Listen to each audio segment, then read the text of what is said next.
Slăvit să fie Domnul! Amin.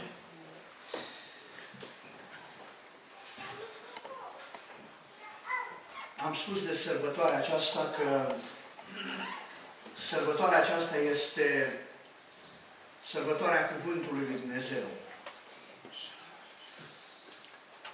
Și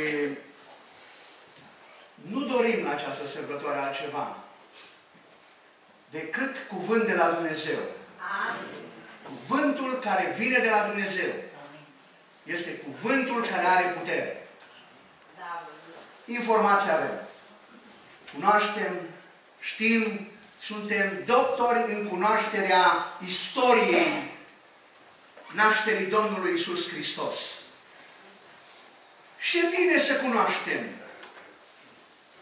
Dar cel mai bine este să lăsăm cuvântul cu puterea lui Dumnezeu să ne prelucreze. Amin. Cuvântul lui Dumnezeu să fie hrană pentru sufletele noastre. Amin. Amin. Mă bucur să vă salut pe toți, cei ce sunteți împreună cu noi la închinare și musafirii noștri. Domnul să vă binecuvinteze. Amin.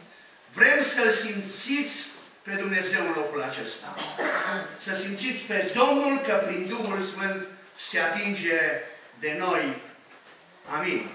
Și de data aceasta ne bucurăm de faptul că fratele Busioc a decis și este împreună cu noi la închinare. Domnul să îl binecuvinteze, să-i dea cuvânt de sus, să folosească pentru slava lui Dumnezeu. Amin. O să cântăm o cântare și în timpul cântării ne vom închina Domnului cu darurile de bunăvoie.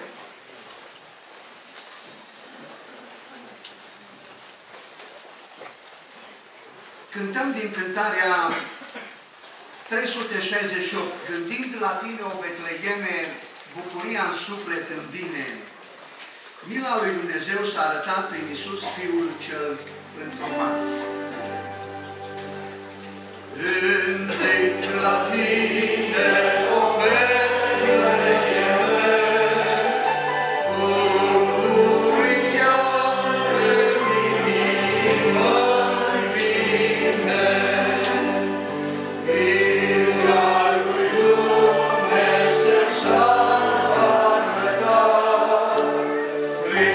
prin Iisus, Fiul cel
Deschidem cuvântul Domnului, să citim din Cartea Sfântă, dacă așa cum spunea fratele, tot e sărbătoarea cuvântului, atunci să dăm preț cuvântului lui Dumnezeu Și citim din epistola lui Pavel către Tit, capitolul 3, de la versetul 1.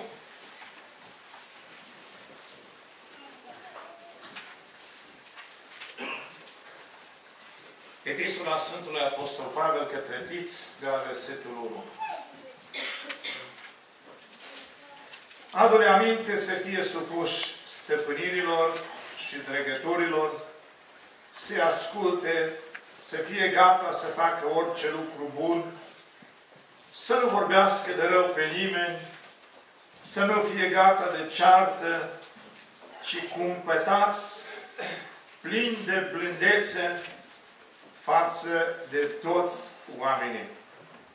Că și noi eram altădată fără minte, neascultători, rătăciți, robiți de tot felul de pofte și de plăceri, trăind în răutate și în pismă, vrednici să fim urâți și urându-ne unii pe alții.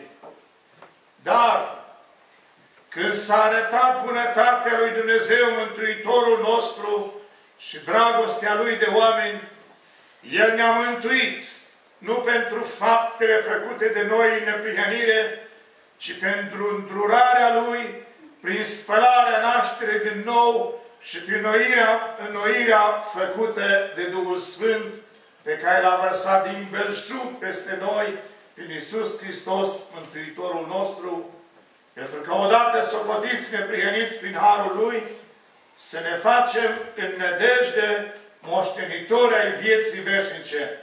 Adevărat este cuvântul acesta și vreau să spun apăsat aceste lucruri, pentru că cei ce au crezut în Dumnezeu să caute să fie cei dintâi în fapte bune. Iată ce este bine și de folos pentru oameni. Amin. Amin. Aș vrea, dragii mei, să stăm înaintea Domnului în momentele următoare. Să mulțumim Domnului că după un an de zile ne dă harul să ne vedem din nou. A avut El grijă să ne păstreze cu viață, cu sănătate. Și să mulțumim lui Dumnezeu pentru faptul că încă mai avem posibilitate să ne zidim sufletește și să creștem în Harul Lui.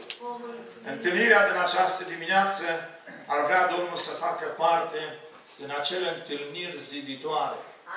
Știți că Pavel se plângea către Biserica din Corint, ce nu vă laud, că vă adunați nu ca să vă faceți mai buni, dar să vă faceți mai răi.